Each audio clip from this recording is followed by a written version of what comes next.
ప్రజల ఆదాయం తగ్గుతుంది. ఖర్చులు భారీగా పెరుగుతున్నాయి. ఈ క్రమంలోనే సోషల్ మీడియా ప్లాట్‌ఫామ్‌లో ఒక స్కూల్ ఫీజ్ స్లిప్ ఇప్పుడు తెగ వైరల్ అవుతుంది. ఆ స్లిప్‌ని సరిగ్గా అబ్జర్వ్ చేస్తే బెంగుళూరులోని ఒక స్కూల్‌లో ఫస్ట్ క్లాస్ పిల్లాడికి సంవత్సరానికి 7,35,000 ఫీజట.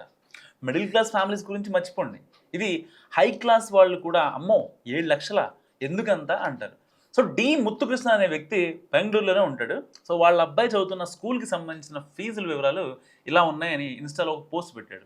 2025, 26 అకాడమిక్ ఇయర్‌కి సంబంధించి ఫస్ట్ క్లాస్ నుంచి ఫిఫ్త్ క్లాస్ వరకు yearly fees just 7,35,000 sixth class నుంచి ఎయిత్ క్లాస్ వాళ్ళకి 7,75,000 సో, నైన్త్, 10థ్ క్లాస్ వాళ్ళకి 8,50,000 ఇక ఇంటర్ విషయానికొస్తే 11,00,000 దీంతో పాటు అందరికీ ఫస్ట్ క్లాస్ నుంచి ఇక్కడ +2 వరకు ₹1,00,000 ఒకేసారి అడ్మిషన్ ఛార్జ్ కూడా ఉంటుంది. సో, అసలు ఎంత దారుణం అంటే నిజంగా ఒకటో తరగతి పిల్లాడికి దాదాపుగా లక్షలు కట్టాలంటే మిడిల్ క్లాస్ వాళ్ళ పరిస్థితి ఏంటి?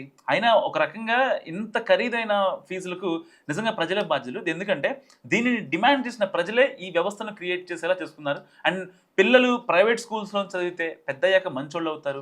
కోట్ల రూపాయల ప్యాకేజీ వస్తుందని ప్రజలు భావిస్తున్నారు కాబట్టే ఈ స్కూల్స్ ఇలా రెచ్చిపోతున్నాయి. సో, నాకు తెలిసి ప్రతి ఒక్కరు తమ పిల్లలను 2 సంవత్సరాలు గవర్నమెంట్ స్కూల్స్‌కే పంపాలి. అప్పుడే ప్రైవేట్ పాఠశాలల ఫీజులు కూడా తగ్గిపోతాయి.